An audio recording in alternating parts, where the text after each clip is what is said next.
Bine v-am găsit, dragii mei din Zodia Gemeni, oriunde v-ați afla. Bine ați venit tuturor pe canalul meu, Tarot Flori de Loto. Numele meu este Nina, pentru cei care nu mă cunosc. Și ca de fiecare dată mă bucur să vă am alături la fiecare lectură. Azi voi face o lectură atemporală, fără limită de timp, o lectură pe care voi să o puteți urmări oricând doriți sau atunci când apare în viața voastră. Desigur, dragii mei, nu uitați un aspect important, și anume faptul că voi sunteți cei care vă construiți viitorul. Așa că vă rog din suflet să luați decât acele mesaje care rezonează cu voi, iar restul lăsați-le să zboare în univers, pentru că sigur sunt pentru alte energii, pentru alte persoane care într-o mai mică sau mai mare măsură au legătură cu Zodia Gemeni. Așa că, dragilor, toți cei care aveți Soare, Lună, Venus sau ascendentul sau oricare alt aspect astral important pentru voi din harta voastră natală, atunci, și care are legătură cu Zodia Gemeni, atunci această lectură este de asemenea și pentru voi. Și am hotărât ca de data aceasta să folosim cartea magică și vreau să văd care este energia voastră, dragilor, din Gemeni în acest moment în care eu fac această lectură. Și să vedem. Și avem cântecul lirei lunii. Spune în felul următor. Depinde. Corzile unei lire ale lunii vibrează ca o melodie subtilă și schimbătoare, așa cum sunt mareele. Te invită să te adaptezi, să fii fluent cu schimbările și să înveți din fiecare experiență. Viața este cum să spun eu, e un permanent du-te vino și de asemenea nu neapărat du-te vino, cât are atât creștere cât și scăderi. Fiecare fază are propriul său scop și propriile sale lecții. Este un îndemn, dragilor, de a accepta schimbarea care probabil pentru unii dintre voi a apărut în viața voastră. Și chiar dacă unele lucruri aveți impresia că se repetă, ele sunt cu un scop.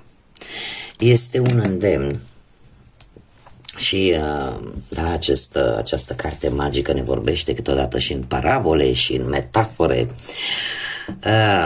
Câteodată, atunci când, precum mareele, da? Mareele care sunt influențate de lună și care e posibil pentru unii dintre voi să aibă o conotație foarte importantă, tocmai aceste faze lunare, pe care probabil ar trebui să le urmăriți.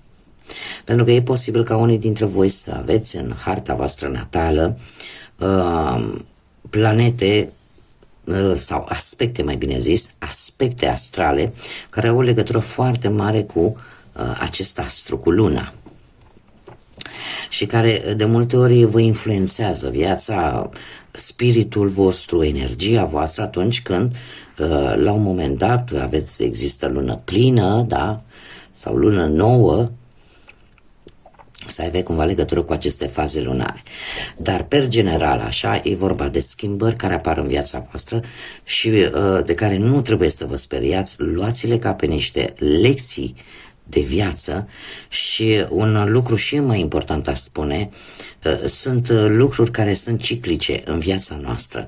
Așa cum azi putem fi jos, mâine putem să avansăm și să fim sus. Da? Așa este viața. Câteodată cu bune, câteodată cu rele, dar în felul ăsta deprindem experiență și în felul ăsta devenim mai înțelepți. Și haideți să vedem cu acest tarot al animalelor ce mesaje am pentru voi din punct de vedere profesional. Și avem un 6 de primăvărață, avut posibil un succes. nu știu, ori vreo avansare pe la locul de muncă, ori poate ți s-a dat vreo becă, vreun premiu, ceva care să te ajute pe plan profesional, sau poate ai reușit să obții o diplomă de curând, sau poate pur și simplu ați făcut o treabă atât de bună încât ați primit o recunoaștere importantă din punct de vedere profesional. Ei, și avem roata destinului, dragilor. O roata destinului care vine cu o schimbare bruscă, pozitivă în viața voastră la nivel profesional. Se pare că în sfârșit puteți merge înainte și să faceți progrese foarte mari în ceea ce privește munca. Viitorul apropiat vine cu acest rege de iarnă care vă poate reprezenta foarte bine și pe voi, reprezentând zodiile de aer, voi fiind o zodie de aer, care ne vorbește de inteligență, de imparțialitate și de faptul că vă veți face respectat poate la locul de muncă sau veți traversa un moment foarte important din punct de vedere profesional în viața voastră, un moment în care voi vă veți comunica și vă veți exprima cu foarte mare claritate, da? Și veți fi cât mai profesioniști posibil. Da? Dacă cumva sunteți în situația de a cere poate vreun sfat, atunci sunt șanse să găsiți pe cineva care să vă dea cele mai bune sfaturi. Dacă nu, voi puteți fi propriul vostru sfătuitor și în felul ăsta să reușiți să mergeți înainte. Oricum, această stare este foarte interesant. Ia stați așa. Acum am văzut, au fost atât de lipite. Dragilor, nu știu dacă are ceva de văzut cu voi, o zodie de pământ, Taur, Fecioară sau Capricorn. Da. Vai, ce frumos. Dragilor, foarte interesant cum a stat ascuns acolo. Și chiar m-am uitat. Dragilor, în viitorul apropiat vi se pregătește o minunată șansă, ori de muncă, ori ce ține de educație, ori pentru a obține vreo becă ceva. Și unde voi va trebui să profitați din plin pentru a începe o nouă carieră profesională mult mai rentabilă decât ce ați avut până acum. Tocmai de aceea se pare că comunicarea va fi una foarte fluidă și exprimarea voastră va fi una foarte clară. Foarte, foarte bune cărțile pentru partea asta profesională. Hai să vedem cu bănuții cum stați. Dragilor, nu știu, aici asta să vedem ce cărți ne vin. Avem un 7 de iarnă. Nu știu dacă ați pierdut niște bănuți. Dar din câte văd eu aici, se pare că da. Nu știu, ori ca cineva v-a prins așa ca într-o capcană, într-o anumită afacere sau într-o anumită propunere nu tocmai bună, nu tocmai integră, ca să zic așa, iar ori ați încercat să evitați să pierdeți ceva valoros, ceva care poate fi transpus în bani, ori ceva bănuți să fi pierdut. Și trebuie să vă spun un lucru. Aici a fost vorba de o complicație nu tocmai legală. O complicație nu tocmai legală unde consecințele e posibil să... Nu știu dacă voi le-ați perceput de dinainte, că pot exista consecințe în urma unor acțiuni.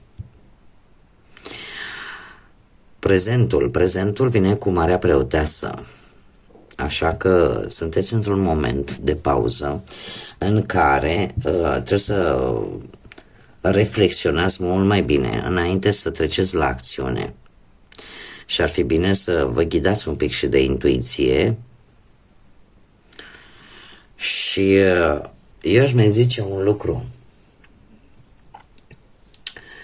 E posibil ca această propunere pe care recent ați primit-o să fie lucruri care să nu vi se spună, să fie ascunse. Tocmai de aceea folosiți-vă inteligența și nu încercați să cădeți într-o capcană. Nu știu, probabil că e o ofertă în care vi se propune ceva legat de bani sau un câștig foarte rapid, tentant, dar se va pierde ceva mai important. Chiar dacă se va câștiga poate bani, se va pierde poate integritatea sau poate consecințele acțiunilor pe care voi le veți face să fie unele nu tocmai plăcute pentru voi. De ce? Pentru că sunt lucruri care nu vi se spun. Așa că mare atenție în ceea ce privește bănuții. Haideți să vedem cu ce vine viitorul apropiat pentru voi, dragii mei.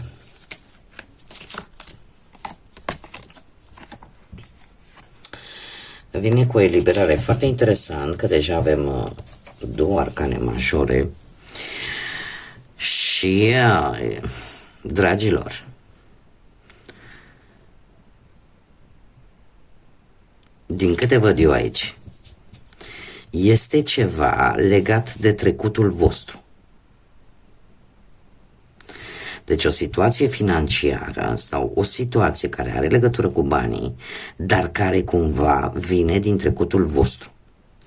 Și următoarea perioadă, faptul că voi nu vă grăbiți și bine faceți și vă luați un moment așa să gândiți mai mult, mai bine și să reflexionați mai mult, vă poate ajuta să lăsați în urmă această situație care vine din trecutul vostru și să începeți ceva nou.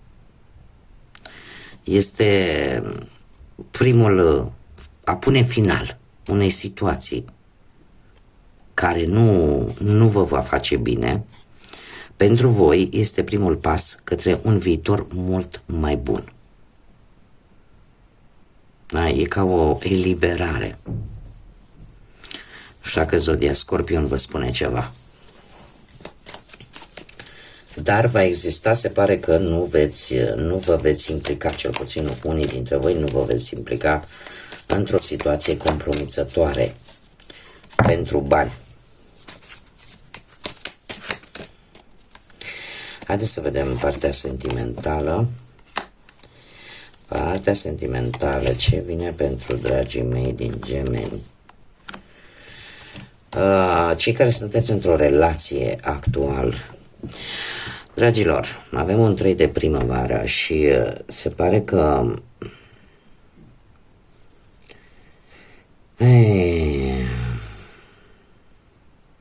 sunteți într-un moment în care eu aș spune că atâta timp cât voi vă simțiți apreciați, valorați, lucrurile merg bine în relație, din câte văd eu aici.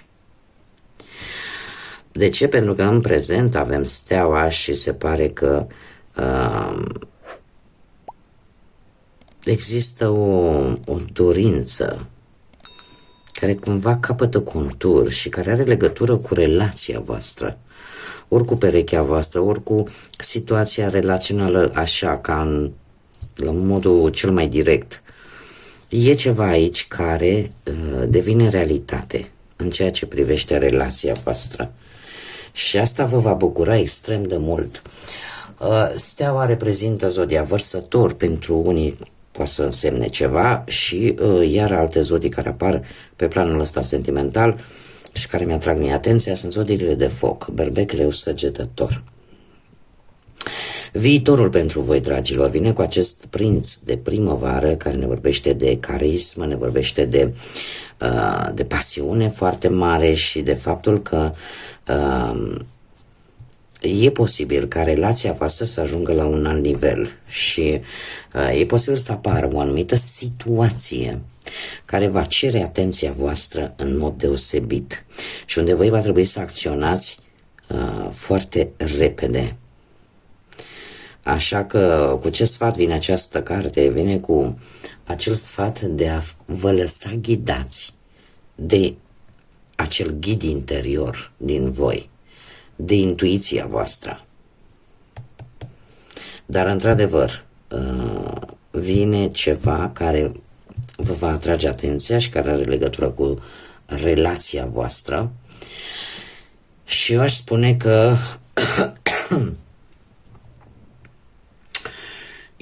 că este posibil să apară necesitatea unui compromis din partea ambilor și de multă sinceritate. Da? Pentru că e ceva, cum să spun eu, care necesită acest compromis. Da? Cumva fiecare trebuie să lase ceva, să fie de acord cu ceva anume. Haideți să vedem cei care sunteți singuri, dragii mei, cei care sunteți singuri în urma poate a văduviei sau poate a unui divorț, a unei despărțiri sau a simplului fapt că nu ați reușit să vă găsiți jumătatea. Dragii mei, foarte interesant.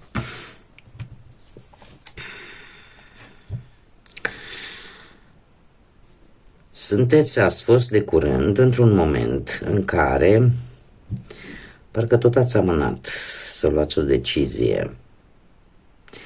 O decizie care, într-un fel sau altul, are legătură cu viața voastră sentimentală. Și parcă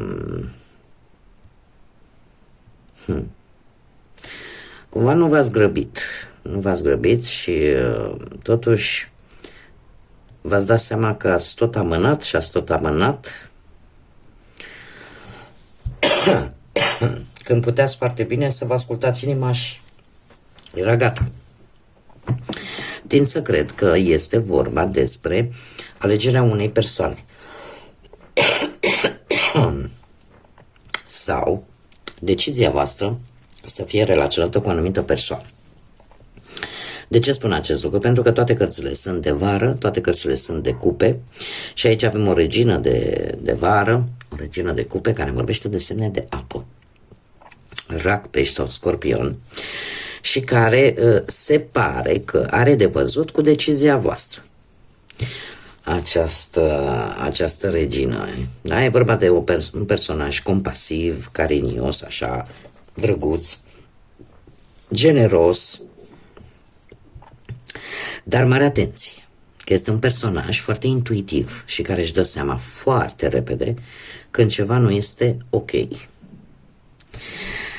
De asemenea, ne poate vorbi de voi care în acest moment vă găsiți într-un moment foarte emotiv și aveți acel simțământ că puteți avea încredere în respectiva persoană.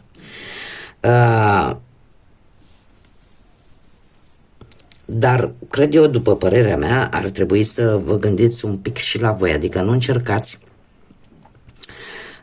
în timp ce vă ocupați de ceilalți să vă neglijați pe voi. Da? Adică trebuie să aveți un pic grijă și să vă gândiți un pic și la voi. 6 de vară.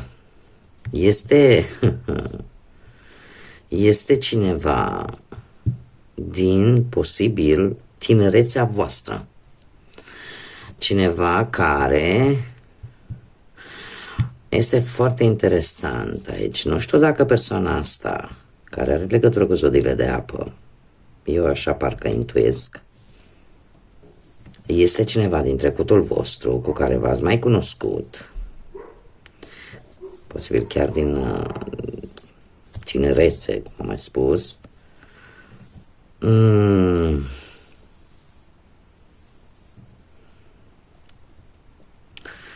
Și pe care e posibil să o recuceriți, să aveți o reîntâlnire și pur și simplu să existe aici o recucerire în viitorul apropiat cu acești 6 de vară.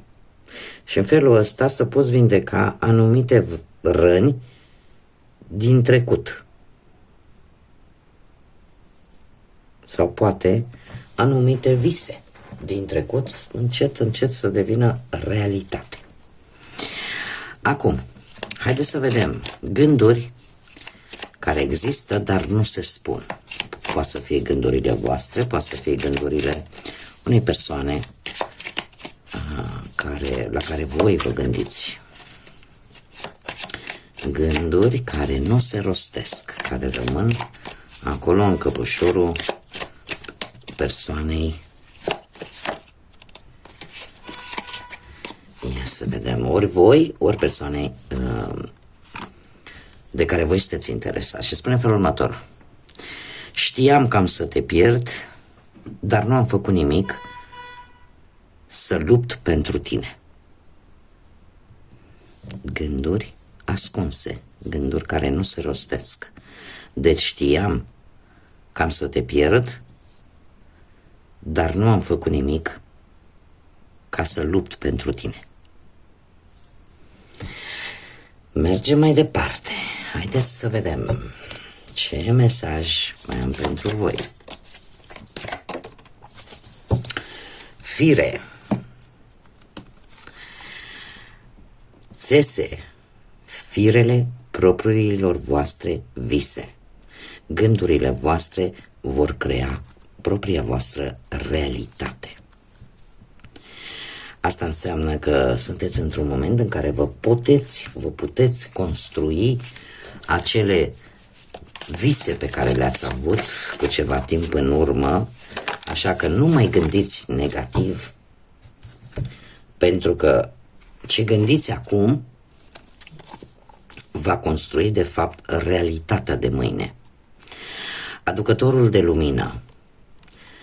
Fii acel aducător de lumină sau acea aducătoare de lumină care va ilumina propria ta cărare și de asemenea și cărările celorlalți. Este un îndemn de a, cum să zic eu, de a gândi de fapt pozitiv. Pentru că în felul ăsta, pe lângă voi, vor fi și alții care vor beneficia, într-un fel sau altul, de această lumină. Este de fapt cam amândouă cărțile. Ne vorbesc de felul în care percepem viața. Atâta timp cât ne înverșunăm să gândim numai negativ, atunci realitatea noastră va fi una negativă. Și probabil că pe lângă noi sau pe lângă voi vor suferi și ceilalți, dragi vouă. Așa că cel mai bine este să gândiți pozitiv. Da? Și atunci când aveți de traversat anumite lecții, anumite întâmplări, luați-le ca pe o experiență de viață. Dar voi mergeți înainte și nu vă pierdeți speranța. Bun, dragii mei, aceasta a fost lectura pentru voi. Vă mulțumesc din suflet, ca de obicei, pentru atenție și cu rugămintea de a nu uita de like-uri, de distribuiri, de comentarii și, desigur, pentru toți cei care încă nu s-au abonat, eu îi invit și îi aștept cu mare drag să o facă. Până data viitoare, când ne vom reîntâlni la o nouă lectură, numai bine vă doresc gânduri pozitive, energie pozitivă, în așa fel încât să ajungă acea lumină binefăcătoare atât în inimile cât și în mințile voastre. Până la o nouă lectură, numai bine vă doresc și, desigur, să fiți iubiți, dragilor!